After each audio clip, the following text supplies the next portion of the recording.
ఒక చిన్న స్పర్శ మనకు ఒక అనుభూతిగా ఎలా మారుతుంది? లేదా వేలికి ఒక చిన్న కాగితం కోసుకుంటే అంత నొప్పి ఎందుకొస్తుంది? ఈరోజు మనం ఒక సిగ్నల్ యొక్క ప్రయాణాన్ని అనుసరిద్దాం. ఒక చిన్న స్పర్శ అనే సమాచారం మన చర్మం నుండి మొదలై చివరికి మెదడులో అనుభవంగా ఎలా మారుతుందో చూద్దాం. మన ఈనాటి చర్చ సోమాటోసెన్సరీ న్యూరోట్రాన్స్మిషన్ గురించి. ఈ విశ్లేషణ ఒక ఫిజియాలజిస్ట్ మరియు న్యూరోసర్జన్ అయిన డాక్టర్ గాంధీ బి లంకా రచించిన సమాచారంపై ఆధారపడి ఉంది. మన లక్ష్యం శిక్షణలో ఉన్న ఫిజియాలజిస్టులు మరియు వైద్య విద్యార్థుల కోసం ఈ అంశంపై పూర్తి లోతైన అవగాహన కల్పించడం.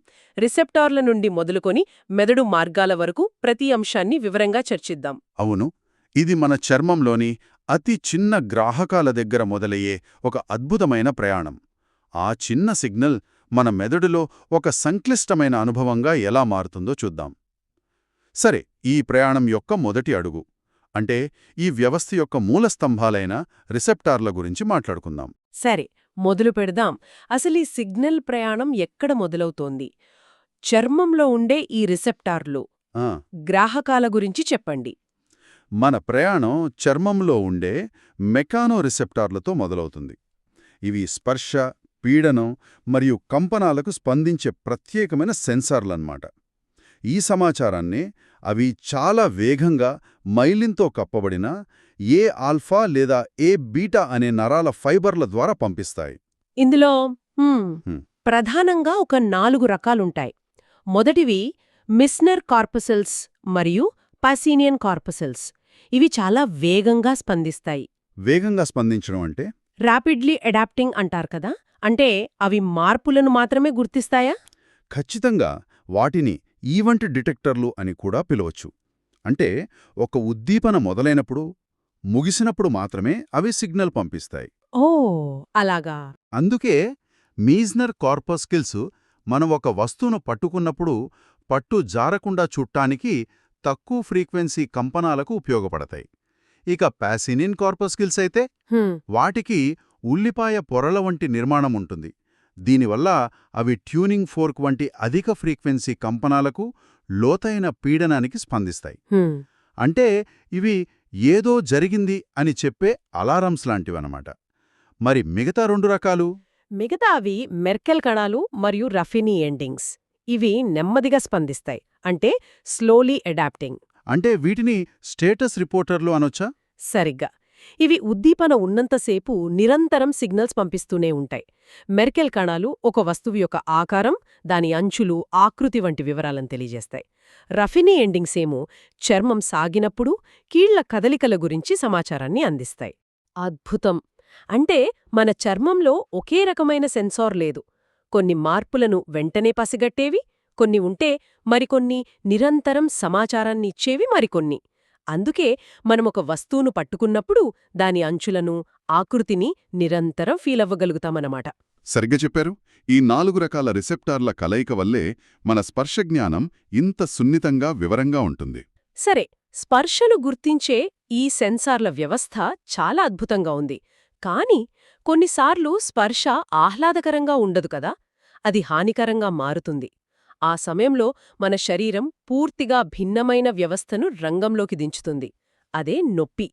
అసలు నొప్పికి, స్పర్శకు మధ్య ప్రాథమిక తేడా ఎక్కడ మొదలవుతుంది? చాలా మంచి ప్రశ్న. ఆ తేడా రిసెప్టార్ల స్థాయిలోనే మొదలవుతుంది. నొప్పిని గ్రహించే వాటిని నోసిసెప్టార్లు అంటారు. ఇవి స్పర్శ రిసెప్టార్లలా కాకుండా ఎక్కువగా స్వేచ్ఛా నాడీ అంత్యాలుగా ఉంటాయి, అంటే ఫ్రీ నర్వ్ ఎండింగ్స్. ఇవి తీవ్రమైన యాంత్రిక పీడనం, తీవ్రమైన ఉష్ణోగ్రత లేదా హానికరమైన రసాయనాలకు మాత్రమే స్పందిస్తాయి. సోర్సెస్లో 2 రకాల నొప్పులుంటాయని ఉంది. అదెలాగో కొంచెం వివరిస్తారా? మొదటి నొప్పి, రెండవ నొప్పి అని. అవును, ఇది మనందరికీ అనుభవమే. ఆ తేడా నొప్పిని మోసుకెళ్లే నరాల ఫైబర్ల వేగం మీద ఆధారపడి ఉంటుంది.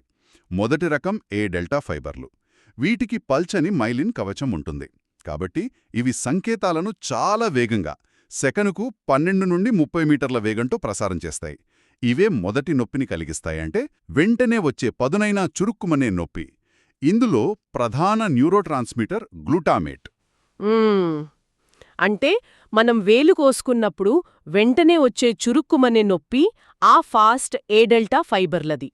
ఆ తర్వాత నెమ్మదిగా మంటగా ఉండే నొప్పి ఈ స్లో సి ఫైబర్ల వల్ల వస్తుందన్నమాట.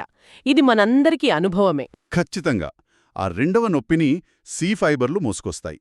వీటికి మైలిన్ కవచం అస్సలుండదు. కాబట్టి ఇవి చాలా నెమ్మదిగా ప్రయాణిస్తాయి.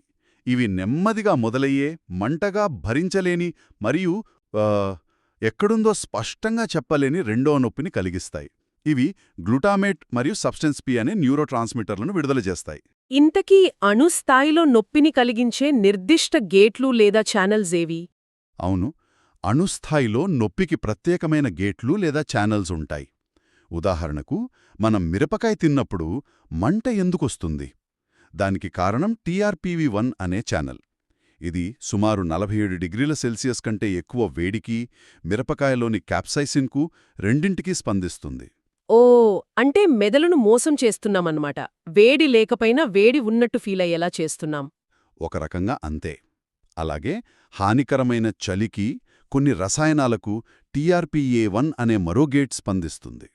ఇంకా గాయపడిన కణజాలం నుండి విడుదలయ్యే ATP అనే శక్తి అణువు P2XP2Y ఛానల్స్ను, కణజాలంలో ఆమ్లత్వం పెరిగితే ASIC ఛానల్స్ను ఉత్తేజితం చేస్తాయి.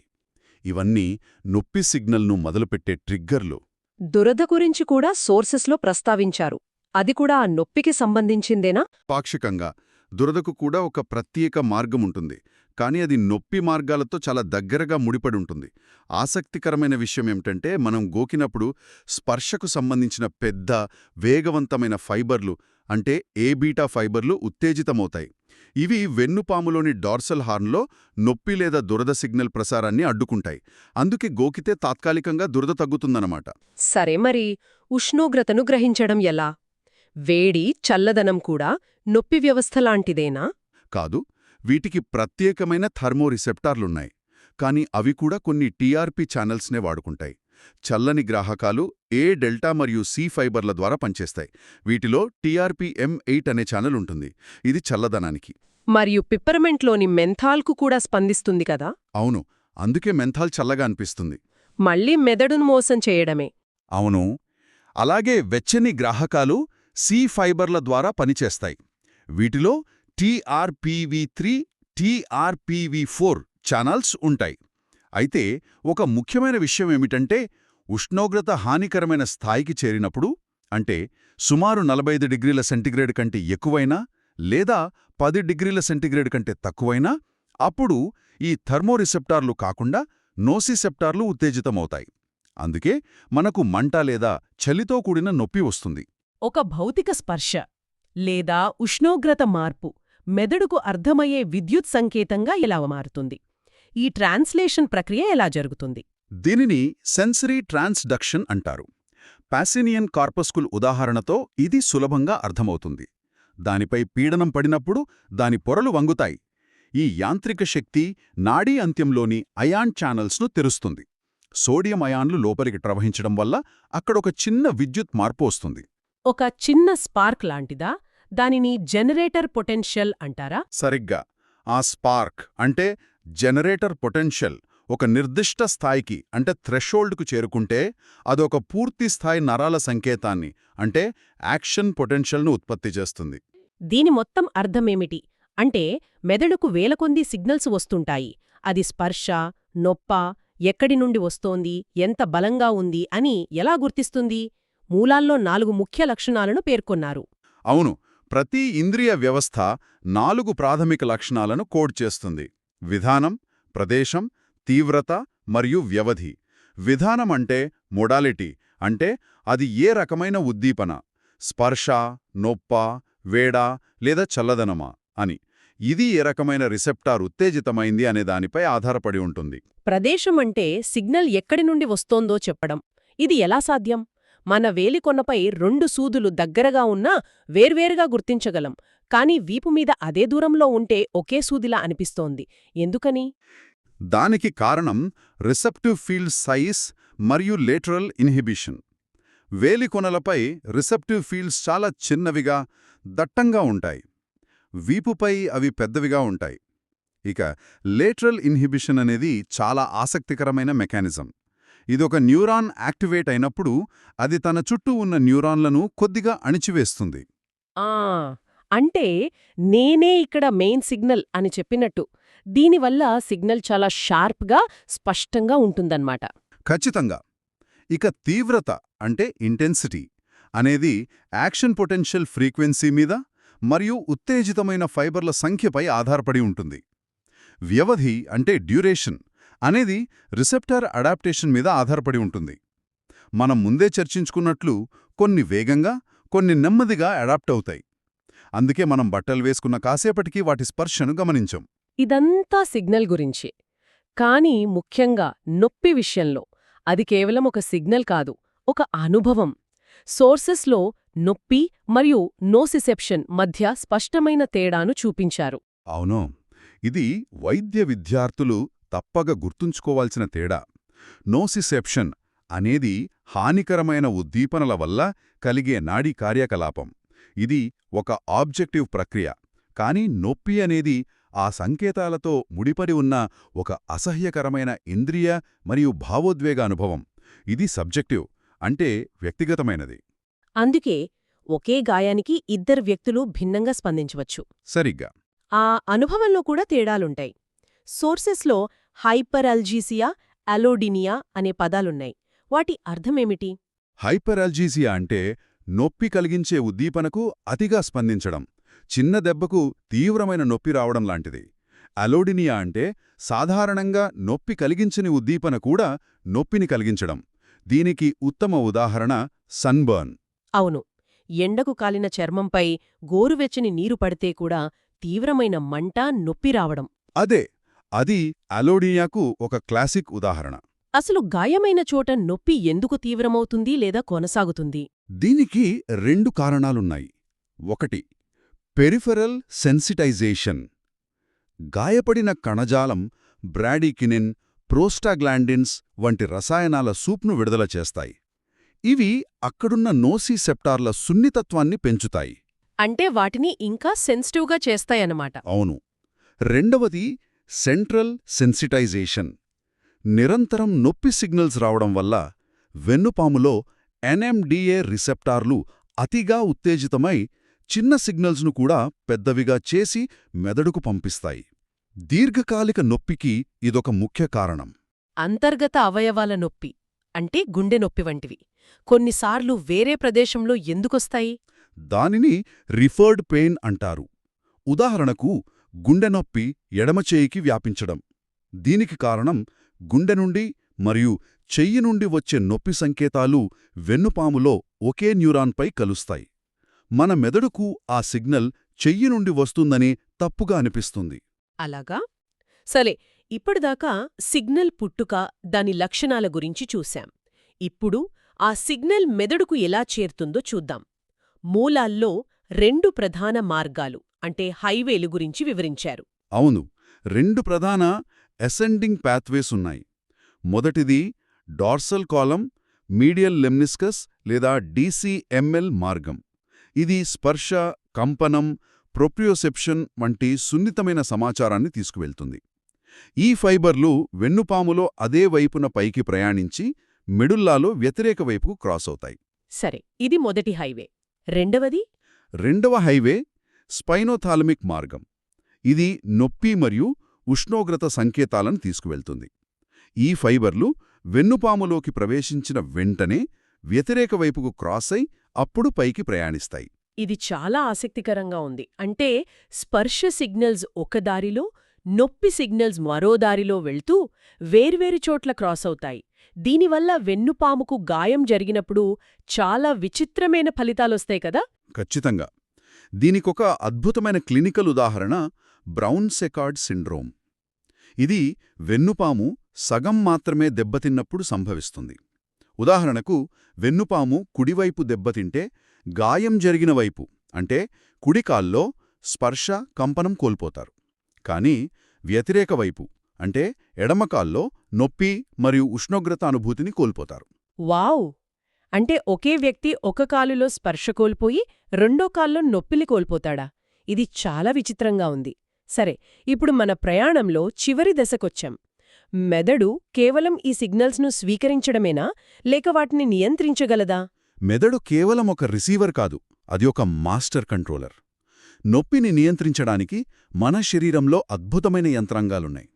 అందులో మొదటిది గేట్ కంట్రోల్ థియరీ.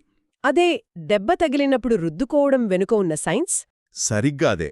పెద్ద, వేగవంతమైన స్పర్శ ఫైబర్లు చిన్న, నెమ్మదైన నొప్పి ఫైబర్ల నుండి వచ్చే సంకేతాలను వెన్నుపాము స్థాయిలోనే అడ్డుకుంటాయి. అవి ఒక ఇన్హిబిటరీ ఇంటర్న్యూరాన్లు ఉత్తేజితం చేసి నొప్పి సిగ్నల్ మెదడుకు వెళ్లకుండా గేట్ను మూసివేస్తాయన్నమాట.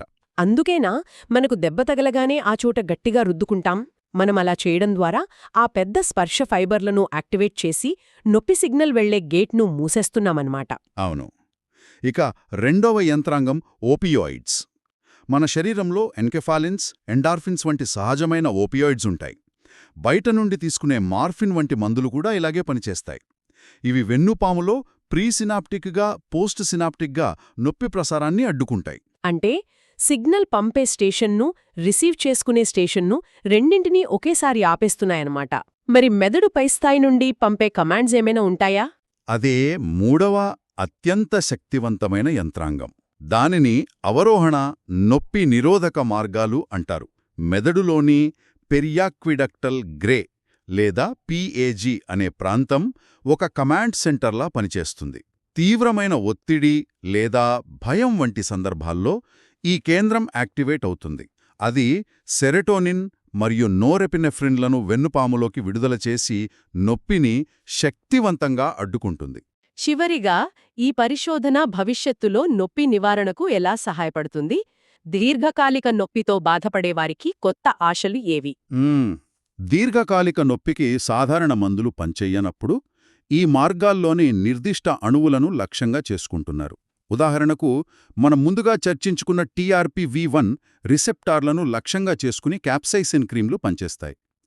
నోసిసెప్టార్లలో మాత్రమే ఉండే ప్రత్యేకమైన NAV 1.8 సోడియం ఛానల్స్ను లిడోకైన్ వంటి మందులు నిరోధిస్తాయి. ఇంకా N రకం కాల్షియం ఛానల్స్, గాబాపెంటిన్ పనిచేసే విధానం, మైక్రోగ్లియల్ వాపును తగ్గించడానికి CB2 అగోనిస్టులు, ఇలా చాలా కొత్త లక్ష్యాలపై పరిశోధన జరుగుతోంది. సాధారణ స్పర్శ నుండి దీర్ఘకాలిక నొప్పి యొక్క సంక్లిష్ట అనుభవం వరకు, మరియు దానిని నియంత్రించడానికి మెదడు యొక్క సొంత ఫార్మసీ వరకు, ఇది ఒక అద్భుతమైన వ్యవస్థ. మన సిగ్నల్ ప్రయాణం ఇక్కడతో ముగిసింది. ఈ ప్రయాణం నుండి మనం గ్రహించవలసిన ముఖ్య విషయమేమిటి? మనం గ్రహించాల్సిందేమిటంటే, అనుభూతి అనేది కేవలం ఒక సాధారణ సంకేతం కాదు. అది రిసెప్టార్ల నుండి మొదలై నిర్దిష్ట మార్గాల ద్వారా ప్రయాణించి మన గతం, మన భావోద్వేగాలతో కలిసి మెదడులో ఒక సంక్లిష్టమైన వ్యక్తిగత అనుభవంగా రూపుదిద్దుకుంటుంది.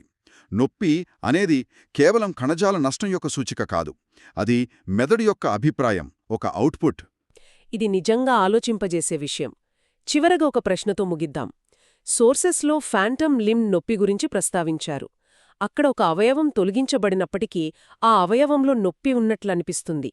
దీనికి కారణం మెదడులోని శరీరపటం మారడం. ఇది మనల్ని ఒక లోతైన ప్రశ్నకు దారితీస్తుంది. మన భౌతిక స్వరూపం గురించి మనం గ్రహించేది స్థిరమైన వాస్తవమా, లేక మన మెదడులో నిరంతరం డైనమిక్గా నిర్మించబడుతున్న ఒక నిర్మాణమా?